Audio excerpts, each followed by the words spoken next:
자, 오늘 6번째 영상을 촬영하게 됐습니다. 지금은 저희 두 딸 지하철역까지 데려가는 길에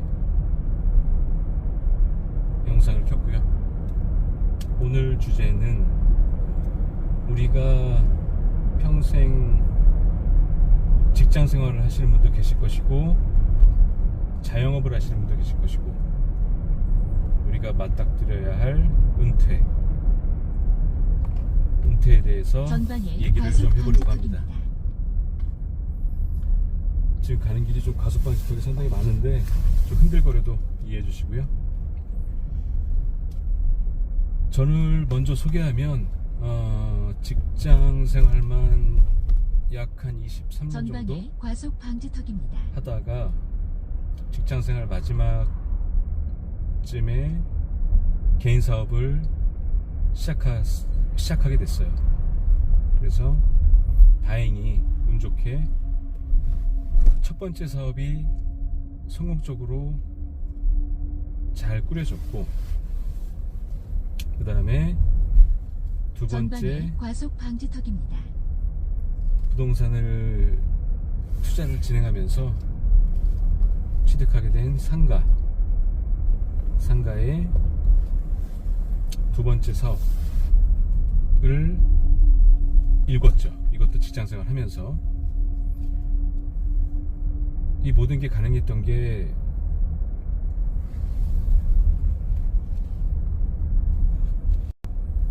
녹화 도중에 저희 딸에게 전화가 와서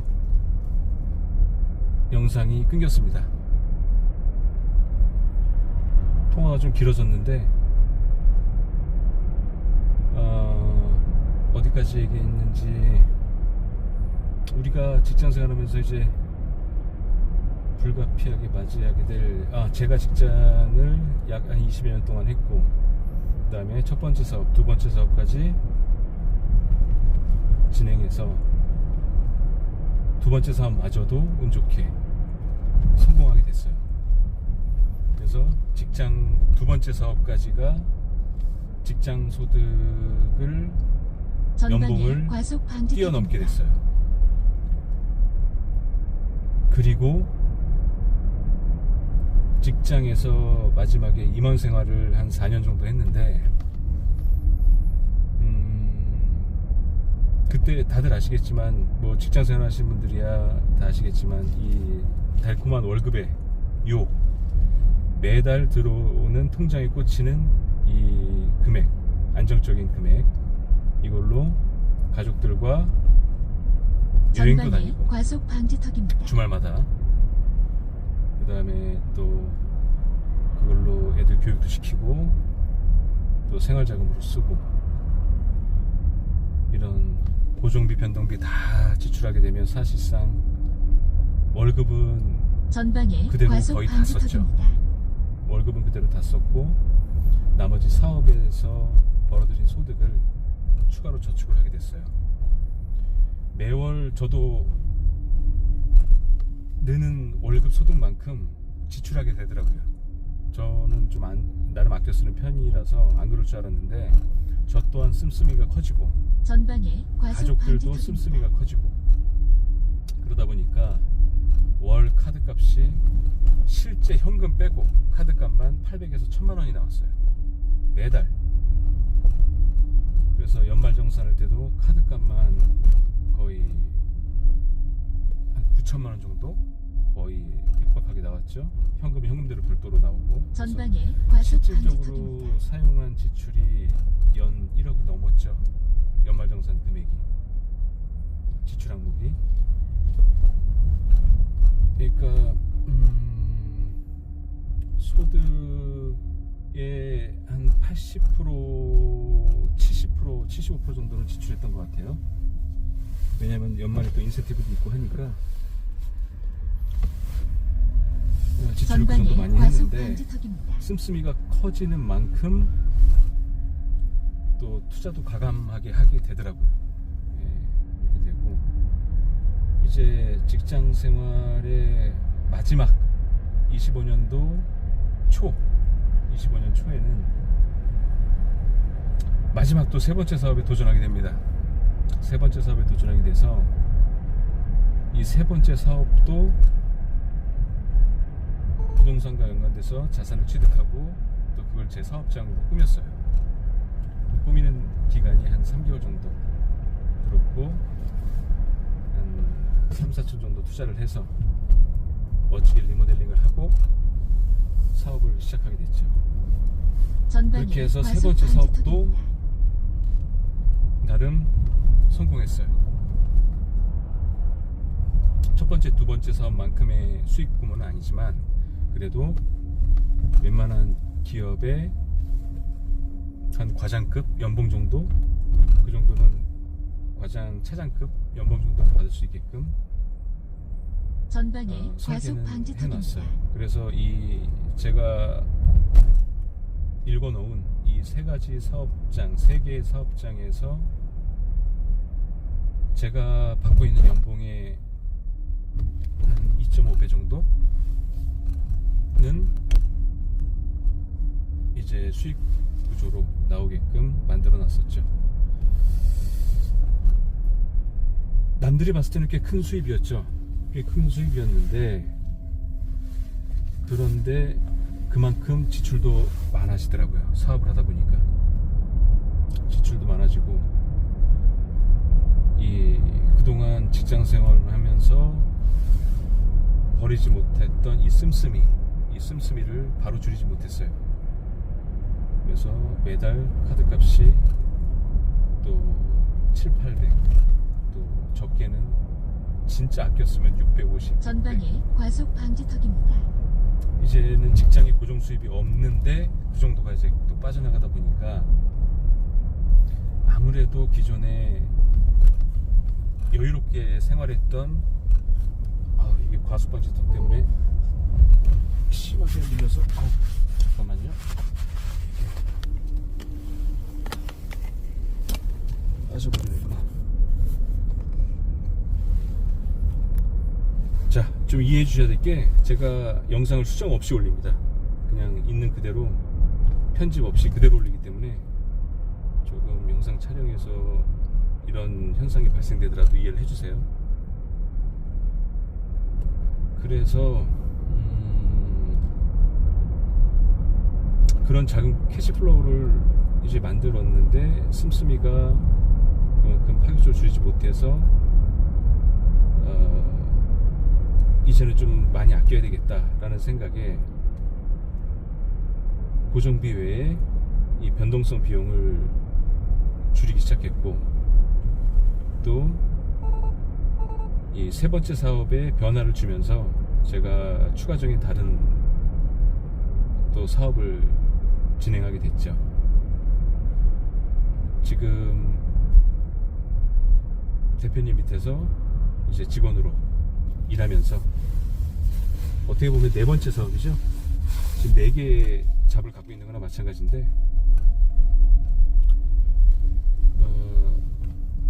일을 하게 됐습니다. 그러면서 또 약 하나의 500m 전방에 80km 제가 박스형 또 좋아하는 과속 일이에요. 제가 단속에 좋아하는 일이고 주의하십시오. 부동산 관련된 일인데 워낙 부동산 투자를 많이 해오면서 지내왔었어요. 젊었을 때부터 군대 졸업이래. 군대 제대하자마자 계속 부동산 투자를 했었어요. 그걸로 자산 불려왔고 현재의 자산 규모를 이룰 수가 있었죠. 뭐 얼마라고 제가 말씀드리진 않겠지만 잠시 후 박스형 과속 단속에 주의하십시오. 이러면서 나름 저는 지금 안정된 생활을 하고 있다고 느끼지만 그래도 아직은 자녀가 고등학생과 중학생이기 때문에 앞으로 들어갈 비용들 또 지금 계속 들어가고 있는 학자금, 학비들, 학원비, 그다음에 그에 따른 각종 고정비들 상당히 부담이 되게끔 많이 나오죠. 옆에 차가 엄청 과속하면서 앞질러서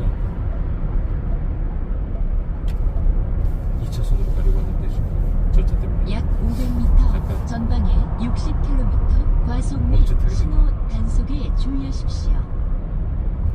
전방에 사고 다발 주의 이렇게 구간입니다. 하면서 이제 저 또한 사실상 직장을 은퇴하게 됐고 이제 자영업의 세계에 뛰어들게 됐습니다. 직장인 생활도 어느 정도 해봤고 어느 정도 위치까지 올라가 봤고 잠시 후 과속 자영업 및 생활도 신호 하면서 단속에 여러 부류의 주의하십시오. 사람을 만나게 됐고 또 나름 경험도 많이 해봤고 직장인과 자영업자의 차이는 뭘까를 한번 고민해봤어요. 장단점이 있어요. 직장생활도 필요한 직장생활에서 배울 장점이 있고 단점도 있고 자영업자의 장점과 단점이 있는 거죠. 일단 직장 생활을 해본 저로서 직장인의 직장 생활을 했던 것의 가장 큰 장점은 조직 생활에서 조직 관리를 어떻게 하는 것을 배울 수 있었어요. 나름 좋은 회장님을 만나서 회장님 밑에서 많은 전방에 일을 배웠고 사고 다발 또 주의 많은 구간입니다. 보직을 경험하면서 또 많은 지식도 쌓았고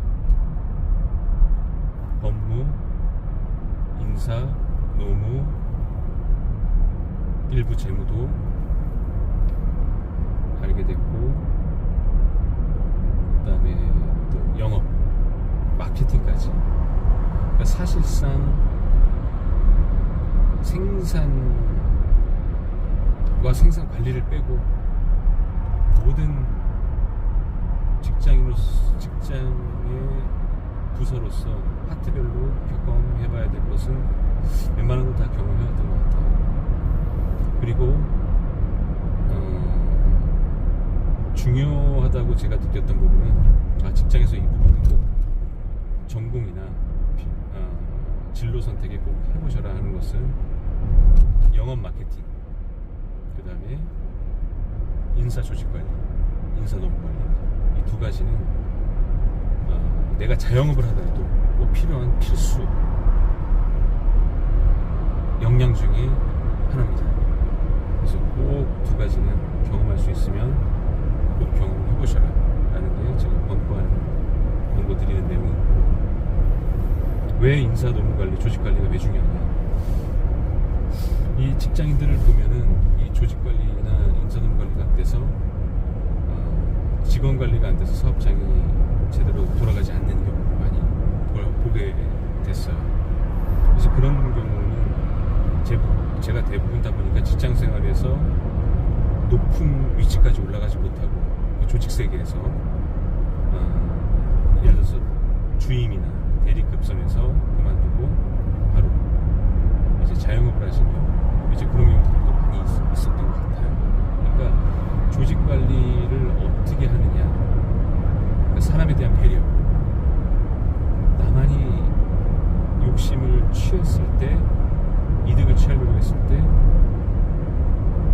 그게 업무건 금전적인 건 모든 것을 다 포함해서 나만이 승진하려고 욕심 부리는 거죠. 예를 들어서 회사 생활이 되면, 그 다음에 어떤 성과 보상에 있어서도 나만 더 받기 위해서 직원들을 뿌리치고 나의 성과를 만들기 위한 행동들, 이런 것들이 많이 노출되어 있는 환경에서 본인이 이랬다면 이제 그런 것들이 다 자영업의 화살로 다 돌아오게 되겠죠. 본인한테 꽂히는. 이제 그런 면에서의 조직 관리가 되게 중요하다고 생각하고, 인사 조직 관리가. 두 번째는 왜 마케팅 영업을 중요하다고 생각하느냐. 기본적으로 우리가 자영업을 하기 위해서는 세일즈를 해야 되는 게 기본이에요. 어떤 자영업이건 세일즈가 안 들어가는 게 없어요. 그래서 세일즈를 기본적으로 해야 되는데, 내가 대면으로 상대방을 호감을 갖게 하는 형이냐, 그 다음에 또 손님을 끌어들일 수 있는 능력을 갖고 있는 마케팅 능력을 갖고 있느냐, 이 두 가지가 상당히 중요한 요소예요. 예를 들어서 시골 오지 산골에 생판 모르는 진짜 GPS도 안 나오는 곳에 저희 펜션이 있거든요. 그 펜션에 손님을 끌어들일 수 있는 능력, 이제 그런 것들이 마케팅 능력인 거죠. 내가 알리지 않으면 일반인들은 못 오는 곳인 거죠. GPS에도 안 나오는 최전방, 북한 바로 경계에 있는 곳이기 때문에 이제 그런 거, 이제 그런 데서 사람을 끌어들이기 시작하고 성취를 맛보게 되면 어떠한 자영업이건 손님을 끄는 데 있어서의 거부감이나 불안함은 없어요. 성과를 맛봤기 때문에. 그래서 내가 그 시스템을 잘 환경을 구축을 해놓고, 예를 들어서 고객들이 원하는 타입의 구조를 만들어 놓고 손님을 받는 거죠. 손님을 받을 때는 마케팅을 수반하면서, 그리고 또 손님 왔을 때 좋은 느낌으로 손님이 다시 올 수 있게 재방문으로 오게끔 영업을 하는 거죠. 접객을 하는 거죠. 이런 것들이 1년의 과정인 거죠. 그러니까 이런 부분들 때문이라도 직장 생활에서의 경험이나 보직들은 상당히 나한테 중요한 자산이고 좋은 경험이 된다. 그 다음에 자영업자의 장점은 어릴 때부터 자영업을 계속 해온 사람들은 그야말로 실패를 여러 번 수없이 경험한 사람들이 상당히 많을 거예요. 그러면서 시행착오를 겪으면서 남들은 직장에서 똑같은 패턴에 똑같은 일을 하면서 따박따박 월급을 받아와서 안정적인 생활에 외부의 자영업 생활을 전혀 경험하지 못한 상태에서 퇴사를 당하고 50대, 60대가 돼서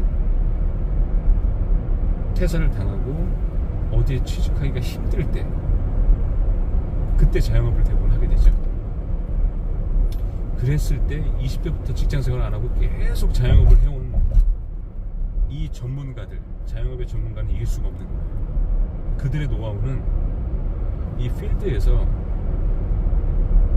그야말로 정글에서 쌓은 이 실적, 체감되는 이런 능력들이 계속 나한테 쌓여가지고 엄청난 역량이, 내공이 쌓이는 거죠. 그 내공을 이길 수는 없는 거예요. 설사 지금 자영업을 하면서 예를 들어서 월 3,400을 벌고 있다 하더라도 그 사람이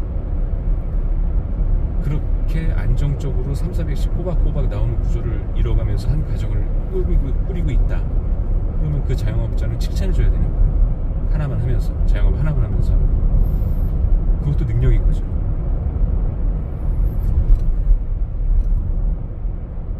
그럼 그 소득을 60대, 70대까지도 80대까지 유지할 수 있는 능력이 될 확률이 높으니까. 자영업이라는 건 정년이 없으니까. 그게 장점인 거죠. 단점은 시기에 따라서, 시대의 흐름에 따라서, 또한 경기에 따라서 순간 폭망할 수 있다는 게 큰 단점이죠. 그 다음에 얘기지 못한 사고로 인해서 사업장이 문 닫아야 할 경우가 생길 수도 있는 거고, 여러 가지가 걸림돌도 많죠. 그래서 이런 살벌한 정글 환경에서, 야생 환경에서 계속 버티면서 끝까지 자영업을 했던 사람들은 정말 이루 말할 수 없는 내공이 쌓인 사람들이에요.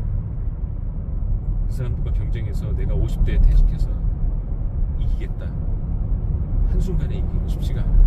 그건 운이 받쳐주지 않는 이상 거의 불가능에 가깝답니다. 그래서 직장인과 자영업의 장단점이 각각 다 존재한다. 이 부분을 말씀드리고 싶었고, 자, 그러면 우리가 두 번째 챕터로 잠깐 끊고, 이게 너무 영상이 길어지니까 끊고 두 번째 영상으로 올리도록 하겠습니다.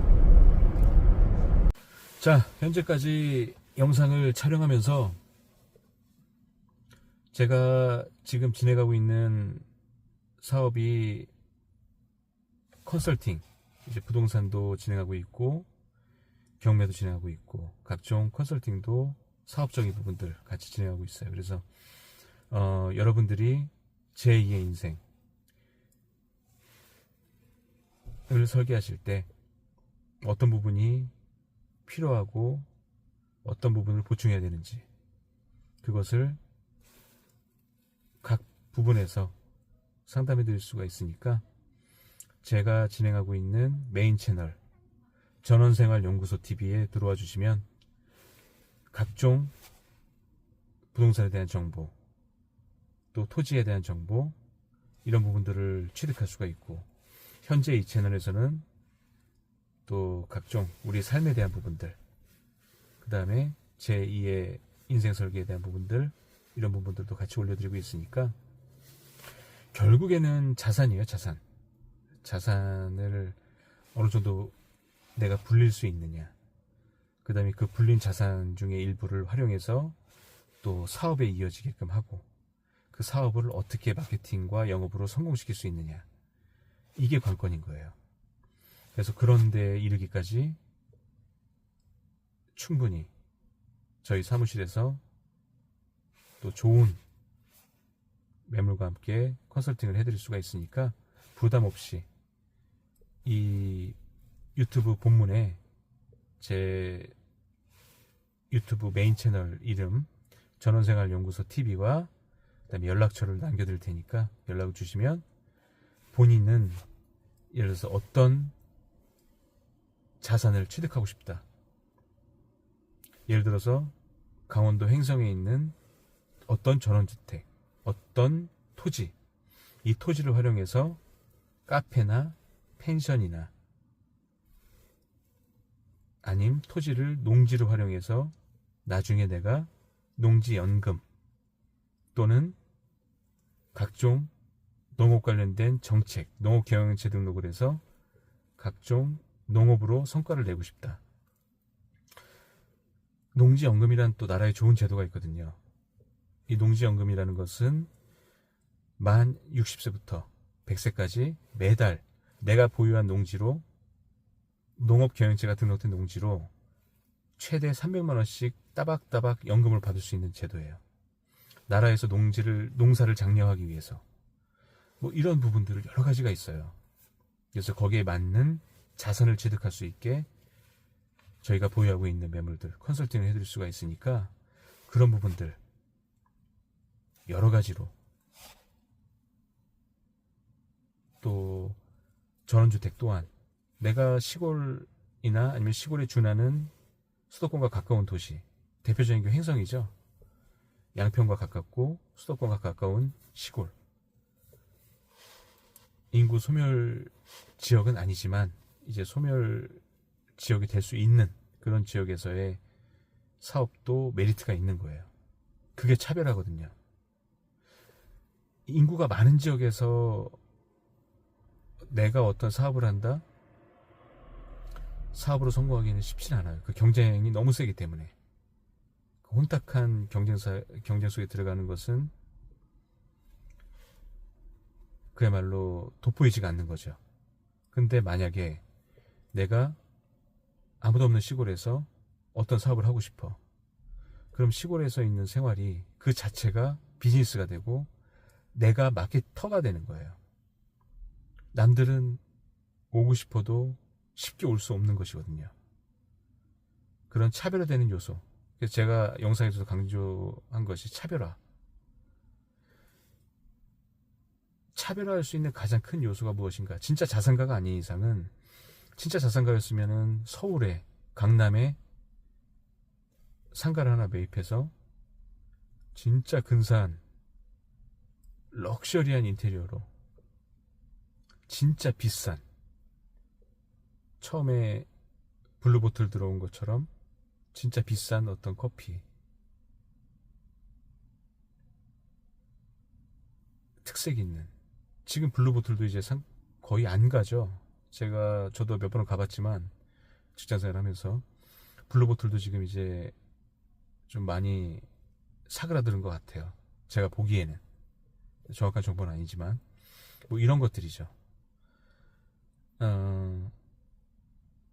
본인 자산 여건에 맞는 그런 토지, 또 상가, 또 주택, 대지 이런 것을 추천해 드릴 수가 있으니까 저희 쪽에 언제든지 연락 주시고 문의 주시면 성심성의껏 알려드리도록 하겠습니다. 감사합니다.